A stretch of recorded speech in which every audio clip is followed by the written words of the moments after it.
Weeknights at 6 on UPN 38.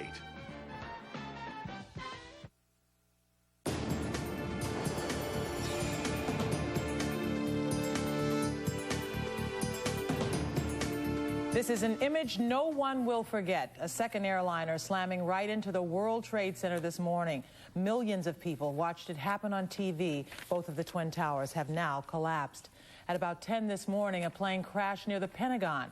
The nation's capital is now on high alert, and all government buildings have been evacuated. Good afternoon, everybody. I'm Liz Walker. As you can imagine, there is pandemonium and chaos in the streets of New York. We're going to have Team 4 coverage on this changing situation. Let's begin now with WBZ's national correspondent, Alina Sergani, who's standing by in Washington, D.C. The nation remains on high alert. In New York City, the fear is that the death toll could reach the thousands. Here in Washington, the nation's capital is virtually shut down, and there remains a sense of chaos as everyone tries to get out of town. Smoke and fire continue billowing from the Pentagon hours after a plane crashed into the building. A portion of the Pentagon has collapsed, and there are reports of injuries. Witnesses say it looked like a huge orange fireball. Huge explosion, and then utter pandemonium, as you might imagine. I mean, everybody was screaming, "Oh my God." People started saying, "We've got to turn around." They hit the Pentagon. Much of downtown Washington is in quiet chaos as people scramble to get out of town.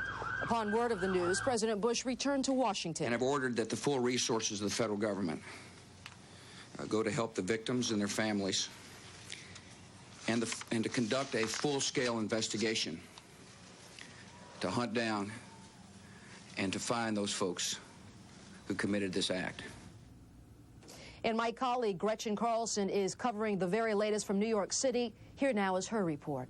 Both 110-story towers of New York's World Trade Center collapsed after unknown terrorists attacked the buildings this morning.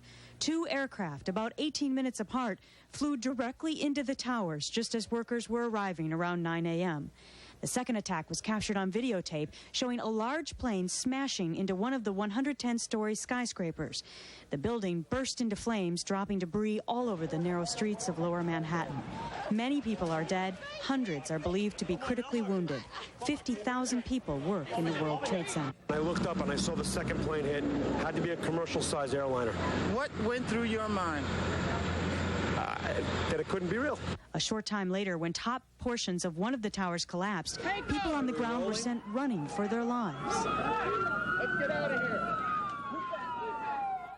Officials stopped all flights across the nation. Both planes are believed to have been hijacked. All bridges and tunnels in New York have been closed, while security forces across the nation have been put on the highest alert. And once again, the fear is that the death toll in New York could reach the thousands. In the meantime, to recap again, here in the nation's capital is virtually shut down. All federal buildings have been closed, most evacuated. Schools are closed. All monuments and museums have also been shut down. In the meantime, the president, who was visiting Florida today, is somewhere on Air Force One, but we are not being told because of that state of emergency plan for days just like today. When we learn more, we'll be sure to keep you updated. Back to you. Okay, thank you, Alina Sergani from Washington, D.C. The FAA has shut down air travel across the nation. Now, here's the latest on the 4 passenger planes that apparently were targeted by the terrorists. 2 American Airlines planes crashed into the World Trade Center. American Flight 77 was going from Washington, Dulles to Los Angeles. American Flight 11 originated here in Boston. It was on its way to Los Angeles. We're told that also from Boston, United Flight 175 heading to Los Angeles is missing. We'll have to update you on that situation. Now, a 4th plane, United Airlines Flight 93, from Newark to San Francisco crashed outside of Pittsburgh. Let's go right now to WBZ's Casey Kaufman, who's standing by live at Logan, where the airport is closed. Casey? All right, Liz, we just had a press briefing here. Joseph Lawless, who is from Massport, the Director of Public Safety, just held the press briefing a few moments ago, and he announced the following actions: that Logan has been closed indefinitely by Massport, that the airport was closed this morning at around 9:15. It will remain closed indefinitely, as well as several adjacent construction sites that are near the airport. They were closed down immediately. All passengers have been removed from from so-called secure areas, and they have been relocated within the airport away from the secure areas.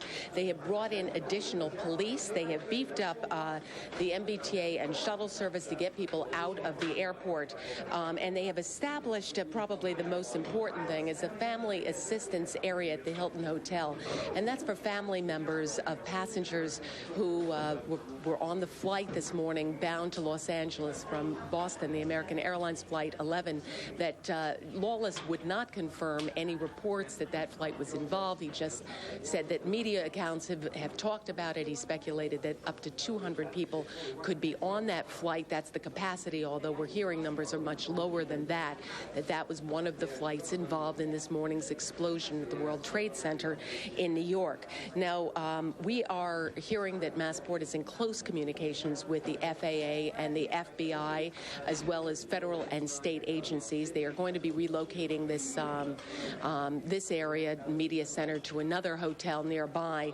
And there were a couple of numbers that Joseph Lawless also asked people, if you can get a pen, I can give them to you.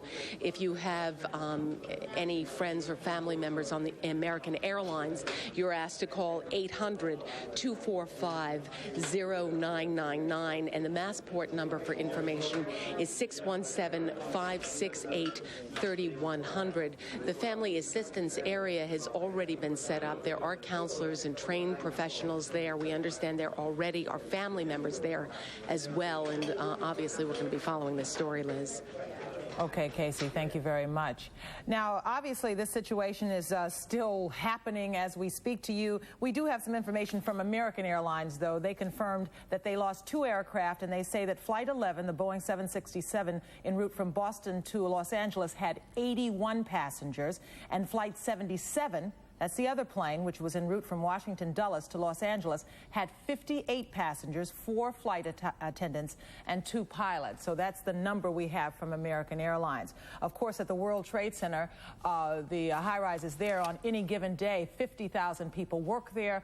On any given day, 150,000 people are in and out of those towers. So, of course, the fatalities there we expect to be high. We're still working on getting that information. We're going to go right now, if you can tell me who we're going to go to right now. Robin Hamilton, who's standing by because the city of Boston is certainly in a state of emergency like cities all over the country. Robin is in the Back Bay. Robin? Good afternoon, Liz. Well, it is definitely very tense around here. We are right by the Prudential Center and the Hancock buildings, and because they are 2 of the most prominent buildings in this city, there's definitely some concern that they could have been a target. For that reason, there were several evacuations that were issued. One was voluntary from the Prudential Center. The other was mandatory from the Hancock. Now, there has been a police presence up and down the road. They are trying to get people to just stay calm. But, of course, we talked to some people earlier this morning, and there's no question that the mood is extremely tense. Haze everywhere. It's very, very difficult to see, but there has been the whole area has been running from the scene of this new explosion. You can see them slipping on the ash and literally having to drag each other up the street. There's an incredible amount of panic down here in downtown Manhattan as people are realizing that they really need to leave the area entirely after spending the last hour or so just watching this from afar. Rose, stay with. Obviously, we are in the middle of the story. Okay, now I do want to mention that as far as the Hancock is considered, they did order a mandatory evacuation. All 12,000 employees were evacuated from the 6 buildings. They ordered everyone to go home. Again, for the Prudential Center, it was a voluntary evacuation. There were some people who did remain in the building, but for the most part, most people left. As far as police, they say they are simply standing by. Security has been extremely tight-lipped, partially because I think they don't want to let people know exactly what they're doing, but I also think they want to make sure that people do not panic. They want to make sure that people just stay as calm as possible. But again, there's no question that right now the mood here is extremely tense. Back to you, Liz. Okay, Robin, thank you very much. Of course, that was a very good point. Boston officials are asking people to remain calm. They're encouraging that and just be aware of the security around the Boston area. Right now, we're going to check in with Joe Shortsleeve, who has some late information for us from the newsroom. Joe? Liz, obviously a terribly sad day here in Boston, New England, around the country, around the globe. I've just been handed an update here in the newsroom. Apparently, CBS has now identified the pilot of American Airlines Flight 11. His name is John Oganowski. His wife's name is Peggy, and they are from Dracut. Now, let me take you to the American Airlines website this morning and tell you what they're reporting here. American Airlines confirmed today that it lost 2 aircraft in tragic incidents this morning. American said the flights were Flight 11, a Boeing 767 en route from Boston to Los Angeles, the 81 passengers and 9 crew members on board. Also, Flight 77, an American Airlines flight, a Boeing 757 operating from Washington Dulles to Los Angeles with 58 passengers on board, 4 flight attendants and 2 pilots also on that flight. But because of the heightened security due to obviously what's going on here and the nature of today's events, American Airlines says that it won't release any more information at this time. As you can imagine, the phone lines are completely overwhelmed. Liz, another big news story, of course, that was taking shape today before all these tragic events in New York and around the country was the election to fill Congressman Joe Moakley's seat. The special primary was scheduled to be held today, and right now the Secretary of State, Bill Galvin, is considering whether or not to suspend that primary.